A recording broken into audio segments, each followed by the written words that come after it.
صحت اور بیماری انسانی زندگی کے ساتھ ساتھ ہیں. انسان کی زندگی کے کوئی بھی 2 دن ایک جیسے نہیں ہوتے. آج اگر انسان خوش ہے تو کل اداس ہوگا. اگر آج وہ اپنے جسم میں قوت محسوس کر رہا ہے تو کل بیمار ہو سکتا ہے. انسان کے اوپر دن میں بھی کئی بار مختلف طرح کی کیفیات گزرتی ہیں. کبھی انسان روحانی طور پر، جذباتی طور پر بیمار ہوتا ہے اور کبھی انسان جسمانی طور پر بیمار ہو جاتا ہے. بیماری کی کیفیت صحت کی کیفیت سے مختلف ہوتی ہے اور ہر انسان اس کو محسوس کر سکتا ہے. ایسی صورت میں انسان کو دوا کے ساتھ ساتھ اللہ سبحانہ وتعالیٰ کی طرف رجوع کرنا چاہیے اور اپنے لیے خوب خوب دعائیں کرنی چاہیے. بعض اوقات بیمار خود اپنے لیے دعا نہیں کر سکتا تو بیمار کی عیادت کرنے والے اور بیمار کو دیکھنے والے، اس کے دوست، رشتہ دار، عزیز، اقربا اور ایون ہسپتال کا عملہ مریض کے لیے ایسی دعائیں پڑھ سکتا ہے جو اس کے لیے شفا یابی کا ذریعہ ہو سکتی ہیں. تو بات یہ ہے کہ انسان ہر حال میں اپنے رب کا محتاج ہے اور اسے اپنی ہر ضرورت کے لیے اپنے رب کی طرف رجوع کرنا چاہیے، اور خصوصاً قبولیت کے مواقع پر. رات کا پچھلا پہر اس کے لیے بہت مناسب ہے، جب اللہ سبحانہ وتعالیٰ بندوں کو پکارتے ہیں کہ ہے کوئی جو مجھ سے دعا کرے تو میں اس کی دعا قبول کر لوں، ہے کوئی جو مجھ سے سوال کرے تو میں اس کو جواب دوں، ہے کوئی جو مجھ سے استغفار کرے تو میں اس کو بخش دوں. تو جب انسان بیمار ہو اور خصوصاً اگر ایسی بیماری کا شکار ہو کہ جس میں بظاہر شفا کی کوئی امید نہ ہو، تو اسے اور بھی زیادہ خشوع و خضوع کے ساتھ اور ایسے اوقات میں اللہ تعالیٰ کی طرف رجوع کرنا چاہیے کہ جلد از جلد صحت یابی ہو سکے. اور اس سلسلے میں کبھی بھی انسان کو اللہ تعالیٰ سے مایوس نہیں ہونا چاہیے. پھر یہ بات یاد رہے کہ جب انسان دعا کرے تو اس سے پہلے اللہ سبحانہ وتعالیٰ کی تعریف کے کلمات کہنا نہ بھولے. تو آئیے آج ہم آپ کو دعا کرنے سے پہلے کچھ نئے کلمات بتائیں گے جو اللہ سبحانہ وتعالیٰ کی حمد و ثنا پر مبنی ہے. ربنا لک الحمد ملء السماوات والارض وملء ما شئت من شيء بعد اهل الثناء والمجد احق ما قال العبد وكلنا لك عبد اللهم لا مانع لما اعطيت ولا معطي لما منعت ولا ينفع ذا الجد منك الجد. اے ہمارے رب، تمام تعریفیں تیرے ہی لیے ہیں جن سے آسمان اور زمین بھر جائیں، اور اس کے بعد جو تو چاہے وہ بھی اس سے بھر جائے. تو ہی تعریف اور بزرگی کے لائق ہے. بندے جو کہتے ہیں تو ان کا سب سے زیادہ حقدار تو ہے، اور ہم سب تیرے بندے ہیں. اے اللہ، جسے تو عطا کرنا چاہے اس سے کوئی روک نہیں سکتا، اور جسے تو نہ دینا چاہے اسے کوئی دے نہیں سکتا، اور کسی مرتبے والے کی بزرگی تیرے سامنے کوئی فائدہ نہیں دے سکتی. یعنی اللہ سبحانہ وتعالیٰ کے علاوہ کوئی بھی اور ایسا نہیں ہو سکتا جو انسان کی مشکل کو آسان کر سکے. تو آئیے اس کے ساتھ ہم دیکھتے ہیں کہ بیماری کے اسباب کیا ہوتے ہیں، بیماریاں کیوں آتی ہیں. سب سے پہلی بات تو یہ کہ بیماری اللہ کے اذن سے آتی ہے. جب تک اللہ سبحانہ وتعالیٰ کا اذن نہ ہو انسان پر کوئی کسی قسم کی مشکل آ نہیں سکتی. قرآن مجید میں آتا ہے ما اصاب من مصیبت الا باذن اللہ. جو بھی مصیبت آتی ہے وہ اللہ کے اذن سے آتی ہے اور وہ تقدیر کا حصہ ہوتی ہے، اور اس میں اللہ سبحانہ وتعالیٰ کی حکمت اور مشیت کار فرما ہوتی ہے. اور وہ کیا ہو سکتی ہے؟ مثلاً اللہ تعالیٰ کسی بندے کے ساتھ بھلائی کا ارادہ کرتے ہیں، اس کے گناہ معاف کرنا چاہتے ہیں، اس کو کسی خاص چیز کی سمجھ دینا چاہتے ہیں تو اسے تکلیف میں مبتلا کر دیتے ہیں. کیونکہ بعض اوقات انسان زندگی میں اتنا مصروف ہوتا ہے اپنے روزانہ کے روٹین کے کاموں میں کہ وہ ٹھہر کر، رک کر، خاموشی کے ساتھ وقفہ لیے بغیر کوئی ایسی بات سوچتا نہیں کہ جو اسے سوچنی چاہیے، جو اللہ تعالیٰ چاہتے ہیں کہ وہ سوچے. تو جب انسان بیمار ہو جاتا ہے تو ایک اور کنڈیشن میں آ جاتا ہے، وہ آرام کی کیفیت میں آ جاتا ہے. ایسی صورت میں انسان کو وہ باتیں بھی سوچنے کا موقع مل جاتا ہے جو عام طور پر وہ نہیں سوچتا. پھر اسی طرح ہمیں ہمارا دین یہ بھی بتاتا ہے کہ بعض اوقات انسان پر بیماری یا کوئی بھی تکلیف اس کے اپنے ہاتھوں کی کمائی سے آتی ہے، یعنی اس کا اپنا کوئی گناہ یا قصور ہوتا ہے جس کی بنا پر اسے وہ تکلیف پہنچتی ہے. قرآن مجید میں آتا ہے وَمَا أَصَابَكُم مِّن مُّصِيبَةٍ فَبِمَا كَسَبَتْ أَيْدِيكُمْ وَيَعْفُو عَن كَثِيرٍ. اور تمہیں جو بھی مصیبت پہنچی تو وہ اس وجہ سے ہے جو تمہارے ہاتھوں نے کمایا، اور وہ بہت سی چیزوں سے درگزر کر جاتا ہے. اسی طرح بعض اوقات انسان کی بیماریاں اس کے کسی گناہ کا نتیجہ ہوتی ہیں۔ عمر رضی اللہ عنہ نے جب عباس رضی اللہ عنہ سے بارش کی دعا کرنے کے لیے کہا تو انہوں نے کہا، اے اللہ، بے شک مصیبتیں گناہوں کی وجہ سے ہی نازل ہوتی ہیں اور انہیں صرف توبہ ہٹا سکتی ہے۔ پھر اسی طرح ایک اور روایت میں آتا ہے، رسول اللہ صلی اللہ علیہ وسلم نے فرمایا، جب بھی کسی رگ یا آنکھ کو نقصان پہنچتا ہے تو وہ کسی نہ کسی گناہ کی وجہ سے ہوتا ہے، لیکن جو تکالیف اللہ تعالیٰ ویسے ہی ٹالتا رہتا ہے وہ کہیں زیادہ ہو جاتی ہیں۔ پھر اسی طرح بعض بیماریاں انسانوں کے اعلانیہ گناہوں کی وجہ سے بھی ہوتی ہیں، جیسے کہ ایک حدیث میں آتا ہے، جب کسی قوم میں بدکاری عام ہو جاتی ہے اور وہ اعلانیہ اس کا ارتکاب کرتے ہیں تو ان میں طاعون اور ایسی مختلف بیماریاں پھیل جاتی ہیں جو کہ ان سے پہلے گزرے ہوئے لوگوں میں نہ تھی۔ ابو امامہ باہلی سے روایت ہے کہ نبی صلی اللہ علیہ وسلم نے فرمایا، جس بندے کو بھی بیماری سے پچھاڑ دیا گیا ہو تو اللہ تعالیٰ اسے جب بیماری سے اٹھاتا ہے تو وہ پاک ہوتا ہے۔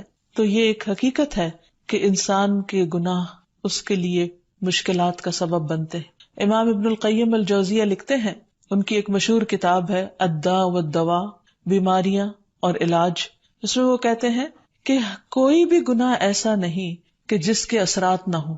انسان سے چھوٹی یا بڑی جو بھی کوئی غلطی صادر ہوتی ہے اس کے نتیجے میں کچھ نہ کچھ اثرات اس کی زندگی پر ضرور پڑتے ہیں۔ ہاں، اگر اللہ تعالیٰ معاف کر دے تو وہ اور بات ہے، ورنہ ہر گناہ کی ایک تاثیر ہوتی ہے، اور ان تاثیرات میں سے ایک چیز یہ ہے کہ انسان مختلف قسم کی بیماریوں میں مبتلا ہو جاتا ہے۔ اسی لیے ہم دیکھتے ہیں کہ جب انسان بیماری میں مبتلا ہوتا ہے تو اللہ تعالیٰ اس بیماری کو اس کے گناہوں کا کفارہ بنا دیتے ہیں۔ جیسے حدیث میں آتا ہے کہ جس مسلمان کو کانٹا چبھے یا اس سے زیادہ کوئی تکلیف پہنچتی ہے تو اللہ تعالیٰ اس کے ذریعے اس کے گناہوں کو اس طرح دور کر دیتا ہے جس طرح درخت سے اس کے پتے جھڑتے ہیں۔ تو اس سے ہمیں یہ پتہ چلتا ہے کہ بیماریوں کے آنے کے مختلف اسباب ہوتے ہیں۔ بیماری بہرحال جس بھی وجہ سے آئے، لیکن اصل چیز دیکھنے کی یہ ہے کہ مومن کا رویہ کیا ہے۔ مومن کو اگر کوئی کانٹا بھی چبھتا ہے تو وہ اس پر صبر کرتا ہے۔ اس لیے بیماری یا تکلیف کے آنے پر انسان کو اللہ سے راضی رہنا چاہیے، شکوہ نہیں کرنا چاہیے، کیونکہ جو اللہ سے راضی ہو جاتا ہے کسی آزمائش پر، اللہ تعالیٰ بھی اس سے راضی ہو جاتا ہے۔ پھر اسی طرح اللہ تعالیٰ کا شکر ادا کرنا چاہیے، کیونکہ بیماری اس سے زیادہ شدید بھی ہو سکتی تھی، لہٰذا انسان کو اللہ تعالیٰ جس حال میں رکھے انسان اس پر شکر گزار رہے۔ پھر یہ کہ انسان کسی بھی بیماری میں کسی بھی قسم کی ہو اور زندگی کے کسی بھی حصے میں ہو، اس میں مایوس نہ ہو، پر امید رہے کہ بیماری دور ہو جائے گی۔ پھر اسی طرح اگر بیماری طول پکڑ جائے تو انسان کو گھبرانا نہیں چاہیے، کیونکہ ہر گزرنے والا لمحہ انسان کے درجات میں اضافے کا سبب بنتا ہے اور اس کے گناہ مسلسل جھڑتے چلے جاتے ہیں حتیٰ کہ انسان بالکل پاک صاف ہو جاتا ہے۔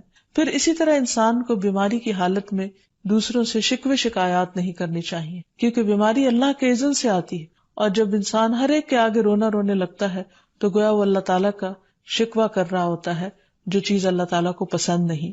پھر اسی طرح منہ سے برے الفاظ نہیں نکالنے چاہیے، بیماریوں کو کوسنا نہیں چاہیے، اور پھر ایسے الفاظ نہیں ادا کرنے چاہیے کہ مجھے لگتا ہے کہ اس بیماری میں میری زندگی چلی جائے گی، یا یہ کہ کسی مریض کی عیادت کے لیے جا کر اس کو اس قسم کی بات نہیں کرنی چاہیے، خواہ کتنی ہی خطرناک بیماری کیوں نہ ہو، ہمیشہ اسے امید دلانے چاہیے، کیونکہ مایوسی کے الفاظ اور برے بھلے اور منفی قسم کی باتیں اللہ تعالیٰ کو پسند نہیں، اور انسان ویسے بھی جیسے سوچتا ہے پھر اس کے ایکشن اس کے مطابق ہونے لگتے ہیں۔ اب یہ ہے کہ انسان بیماری میں دوا ضرور کرے، کیونکہ حدیث میں آتا ہے کہ اللہ تعالیٰ نے کوئی بیماری ایسی نہیں اتاری جس کے لیے دوا نہ اتاری ہو۔ ہاں، جسے معلوم ہو اسے معلوم ہوتا ہے، اور جسے نہیں معلوم ہوتا اسے نہیں معلوم ہوتا۔ بعض اوقات اللہ تعالیٰ ڈاکٹر کے دل میں ڈال دیتا ہے اور اس کا علاج اس کو سمجھ میں آ جاتا ہے، اور بعض اوقات وہ بیماری لا علاج ہوتی ہے، حالانکہ اس کا علاج موجود ہوتا ہے مگر کسی کو بھی علاج سمجھ میں نہیں آتا۔ بہرحال نوعیت کچھ بھی ہو تو علاج ضرور کراتے رہنا چاہیے، اور کبھی مایوس نہیں ہونا چاہیے کہ اس بیماری کا علاج ہو نہیں سکتا، نہیں، ایک کے بعد ایک کوشش انسان کرتا رہے، اور جب اللہ کا اذن ہوگا بیماری دور ہو جائے گی۔ اور اس کے ساتھ ساتھ انسان یہ بھی یقین رکھے کہ شفا اللہ کے ہاتھ میں ہے، کسی ڈاکٹر کے ہاتھ میں نہیں، کسی انسان کے ہاتھ میں نہیں، کیونکہ جب تک اللہ کا اذن نہ ہو شفا نہیں ہو سکتی، خواہ کوئی کتنا بھی بڑا ڈاکٹر کیوں نہ ہو۔ اسی لیے نبی صلی اللہ علیہ وسلم کی دعاؤں کے آخر میں آتا ہے کہ لا شفا الا شفاؤک، کوئی شفا نہیں مگر تیری ہی شفا، یعنی جو اللہ سبحانہ وتعالی اپنے بندے کو شفا عطا کرے۔ پھر اسی طرح یہ ہے کہ حضرت ابراہیم علیہ السلام نے اللہ سبحانہ وتعالی کے بارے میں فرمایا تھا کہ وَإِذَا مَرِضْتُ فَهُوَ يَشْفِينِ، کہ جب میں بیمار ہوتا ہوں تو وہی مجھے شفا دیتا ہے، یعنی اللہ تعالیٰ ہی اس بیماری کو دور کرتا ہے۔ اسی طرح ایک اور روایت سے بھی پتہ چلتا ہے کہ شفا دراصل اللہ سبحانہ وتعالیٰ کے ہاتھ میں ہے۔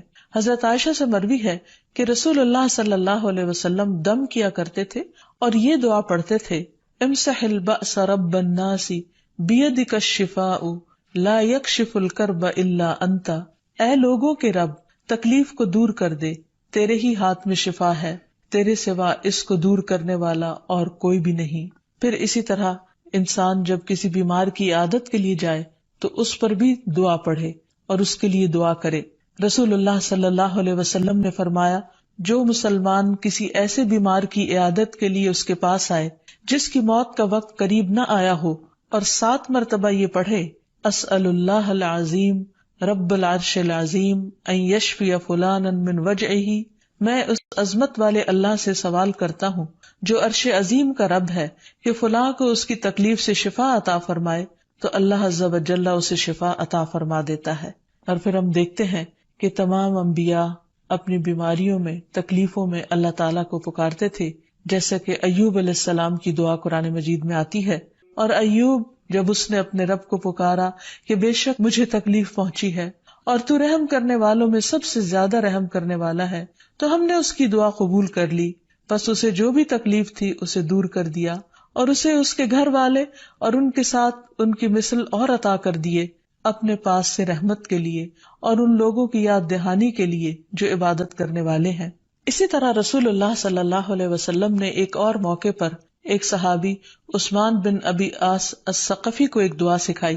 جب وہ نبی صلی اللہ علیہ وسلم کے پاس حاضر ہوئے، وہ کہتے ہیں مجھے اتنی تکلیف تھی کہ قریب تھا کہ وہ مجھے ہلاک کر دیتی، تو نبی صلی اللہ علیہ وسلم نے مجھے فرمایا، اس درد کی جگہ پر اپنا دایاں ہاتھ رکھو اور 7 مرتبہ کہو، بسم اللہ اعوذ بعزت اللہ وقدرتہ من شر ما اجد واحاذر، اللہ کے نام کے ساتھ میں پناہ مانگتا ہوں اللہ کی عزت کی اور اس کی قدرت کی اس شر سے جو میں محسوس کرتا ہوں، یعنی اس تکلیف سے بچنے کے لیے جو مجھے محسوس ہو رہی ہے اور جس سے میں خوف محسوس کرتا ہوں۔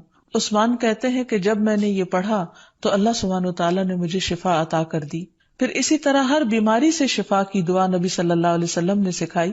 عبداللہ بن عباس سے مروی ہے کہ نبی اکرم صلی اللہ علیہ وسلم نے فرمایا، جب کوئی شخص کسی ایسے مریض کی عیادت کرے جس کی موت کا وقت ابھی قریب نہ آیا ہو اور اس کے پاس 7 مرتبہ یہ دعا پڑھے، اسأل اللہ العظیم رب العرش العظیم ان یشفیک، میں عظمت والے اللہ جو عرش عظیم کا رب ہے اس سے دعا کرتا ہوں کہ وہ تمہیں شفا عطا کرے، تو اللہ تعالیٰ اسے اس مرض سے شفا عطا کر دے گا۔ پھر اسی طرح نبی صلی اللہ علیہ وسلم اگر کسی کو کوئی پھوڑا بنسی ہوتی تو اپنے لعاب دہن کے ساتھ زمین کی مٹی تھوڑی سی لے کر اس درد تکلیف والی جگہ پر لگاتے تو اس سے بھی شفا ہوتی۔ حضرت عائشہ کہتی ہیں کہ جب کسی انسان کے عضو میں کوئی تکلیف ہوتی، پھوڑا یا زخم ہوتا، تو نبی صلی اللہ علیہ وسلم اپنی انگلی اس طرح رکھتے، اور سفیان جو راوی ہیں انہوں نے اپنی شہادت کی انگلی زمین پر رکھی، پھر اسے اٹھا کر فرمایا، بسم اللہ تربت اردنا بریقت بعدنا لیشفى به سقیمنا باذن ربنا، اللہ کے نام کے ساتھ ہماری زمین کی مٹی ہمارے رب کے حکم سے ہم میں سے بعض کے تھوک کے ساتھ ہمارے بیمار کو شفا دی جائے۔ یعنی لعاب دہن کا اپنا ایک اثر ہوتا ہے، اور لعاب دہن جو ہے ایک طرح سے دوا کا کام کرتا ہے، اور اللہ کا نام لے کر جب لعاب دہن لگایا جائے تو شفا ہوتی ہے۔ جیسے کہ ایک اور موقع پر نبی صلی اللہ علیہ وسلم نے ایک جلے ہوئے مریض کے اوپر یہی دعا پڑھ کر لعاب دہن لگایا تو اللہ تعالیٰ نے اس مریض کو شفا یاب کر دیا، اور وہ دعا تھی، اذہب البأس رب الناس واشف انت الشافی لا شفاء الا شفاؤک شفاء لا یغادر سقما۔ پھر اسی طرح ایک موقع پر ایک قبیلے کے سردار کو جب بچھو نے کاٹ لیا اور اس کے جسم میں زہر پھیل گیا تو ایک صحابی نے سورۃ الفاتحہ پڑھ کر اس پر دم کیا تو اس سے اس کو شفا ہو گئی، اور یہ بات جب نبی صلی اللہ علیہ وسلم کو بتائی گئی تو آپ اس پر خوش ہوئے۔ اور سورۃ فاتحہ سب لوگوں کو آتی ہے، اسی لیے اس کا نام سورۃ الشفا بھی ہے، کیونکہ یہ بیماری میں بطور علاج پڑھی جاتی ہے مریض پر. مریض خود بھی پڑھ سکتا ہے اور اس کے اٹینڈنٹس بھی اس پر پڑھ سکتے ہیں. حضرت علی رضی اللہ تعالیٰ عنہ کہتے ہیں کہ نبی صلی اللہ علیہ وسلم کو بچھو نے ڈس لیا اور آپ نماز پڑھ رہے تھے. جب آپ نماز سے فارغ ہوئے تو آپ نے فرمایا اللہ تعالیٰ بچھو پر لعنت کرے، یہ نہ نمازی کو چھوڑتا ہے نہ کسی اور کو. پھر آپ نے پانی اور نمک منگوایا، آپ اس پر ملتے جا رہے تھے اور یہ صورتیں پڑھ رہے تھے، قل یا ایھا الکافرون وقل اعوذ برب الفلق اور قل اعوذ برب الناس. تو یہ بھی ایسے مواقع پر پڑھی جا سکتی ہیں. پھر اسی طرح یہ ہے کہ اگر کسی بھی دوا یا دعا سے مریض صحت یاب نہ ہو رہا ہو، اس کی تکلیف کم نہ ہو رہی ہو، تو بھی موت نہیں مانگنی چاہیے، کیونکہ مومن کے لیے زندگی ایک بہت بڑی نعمت ہے. وہ جس بھی حال میں گزرے، بہرحال وہ اسے آخرت کمانے کا ذریعہ بنا سکتا ہے. یعنی اگر وہ تکلیف میں اس کی زندگی گزر رہی ہے اور اس پر وہ صبر کر رہا ہے اور اللہ کو یاد کر رہا ہے، تو اس کے بے پناہ درجات بلند ہونے کا ذریعہ ہے. یعنی یہ بیماری اس کے لیے بلندی درجات کا ذریعہ بن جاتی ہے. اس لیے کبھی بھی موت نہیں مانگنی چاہیے. ہاں اگر تکلیف حد سے بڑھ جائے تو انسان یہ دعا مانگ سکتا ہے، اللہم احینی ما کانت الحیات خیرا لی وتوفنی اذا کانت الوفات خیرا لی. اے اللہ، جب تک میرے لیے زندگی بہتر ہو مجھے زندہ رکھ، اور جب میرے لیے وفات بہتر ہو تو مجھے وفات دے دے. تو اللہ تعالیٰ سے دعا ہے کہ اللہ تعالیٰ تمام بیماروں کو صحت اور شفا عطا فرمائے، اور ہمیں بیماری اور آزمائش کے موقع پر اپنی طرف رجوع کرنے کی توفیق دے، اور ہر طرح کے شرک اور ایسے کاموں سے بچائے جو اس کو ناراض کرنے والے. وآخر دعوانا ان الحمد للہ رب العالمین. السلام علیکم ورحمۃ اللہ وبرکاتہ.